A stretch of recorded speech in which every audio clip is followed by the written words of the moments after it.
Creamer Media's Mining Weekly is speaking to Alexandra Cluver of the international law firm Allen and Overy.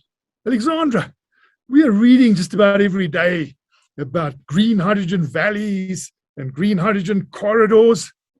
But you mentioned in your release to Mining Weekly that the global appetite for giga-scale green hydrogen projects is growing. Firstly, what is a giga-scale hydrogen project? And we're talking green hydrogen.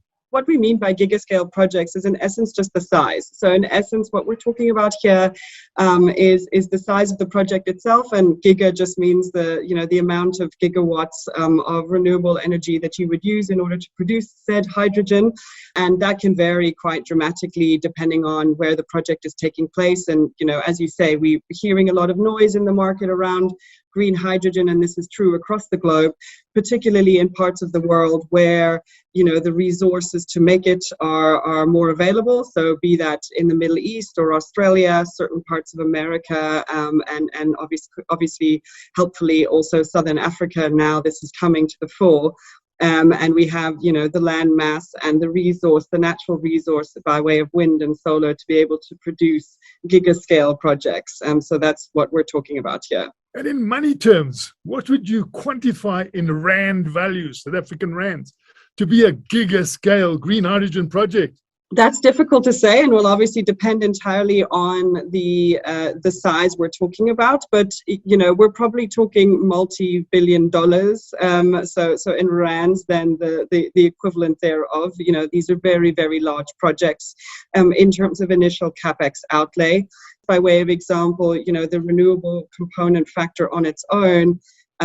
We've seen it in the renewables market in South Africa. Those run into multiple billions of rands and are much, much smaller. Those run into the hundreds of megawatts as opposed to gigawatts, what we're talking about. And here we're likely talking about the capex of an entire value chain. So the renewables component, the electrolyzers, potentially a desalination plant, and the route to market. So naturally, this is getting much, much bigger. In your experience, what are the most overlooked aspects of green hydrogen projects? So I think if you take it back to sort of the starting positions, obviously, as you say, there's been a lot of talk around green hydrogen, and we are sitting very helpfully in a part of the world that can absolutely capitalize on it. But I think, as everybody is well aware, we're talking about large capital outlay. We're talking about lots of different component parts to create the value chain that ultimately puts a green hydrogen project together. And I think what needs to be considered right from the beginning to make sure that the project actually takes itself to close and then ultimately operation is who is involved, who is going to buy it, how it's going to get there, and those kinds of things, because there's lots of different factors that play into each of those different components. And I can talk about each one, but in essence, I think to take it back to first principles, that's where the parties need to come together and make sure they structure their project properly.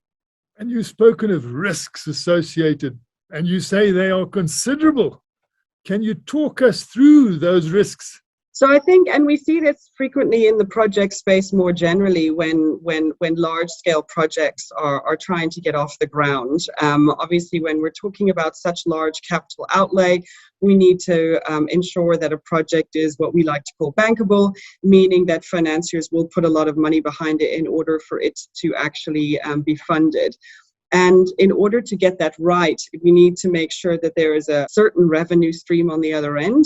We're talking about a nascent market here.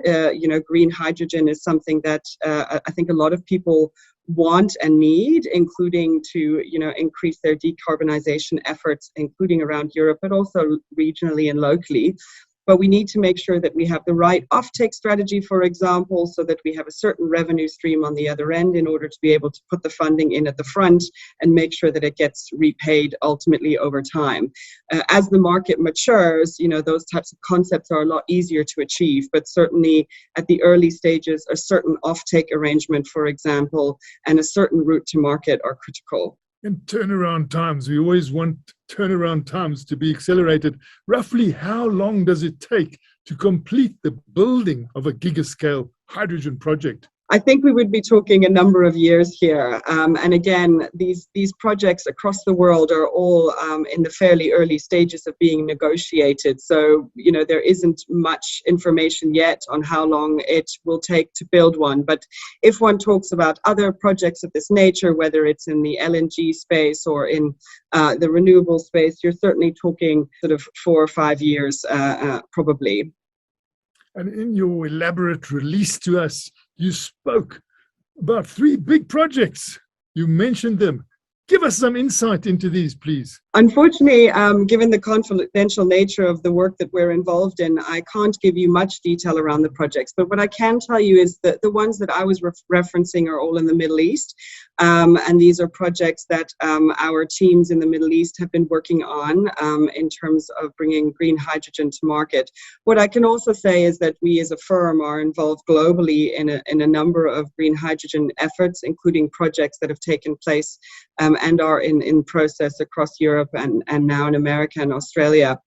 What I can also mention is that in South Africa, the one project that has actually closed, which is much, much smaller, but is a sort of pilot project, is one relating to mining trucks and using green hydrogen to fuel them. And that's something that one of the large mining companies has done and as a pilot initiative, and will probably roll out more going forward now that that one has successfully actually been constructed and is in operation. And finally, why do you think green hydrogen is the way to go?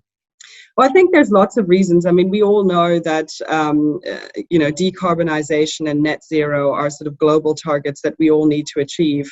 And there's a number of different ways of achieving that. Obviously, one is energy production, but the other is replacement of fossil fuels in every possible facet of life.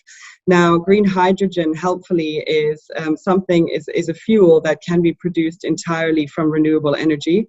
And obviously, if you follow the value chain, you can also ship it using green ammonia on the ships as the fuel. So you can get this around the world in a way that is completely carbon neutral. It is absolutely a solution to one of the many solutions that we sort of put together to our decarbonization problem, and helpfully is one that, you know, you can move this around the world in a way that perhaps other renewable resources are not able to. That was Creamer Media's Mining Weekly, speaking to Alexandra Cluver of the international law firm Allen and Overy.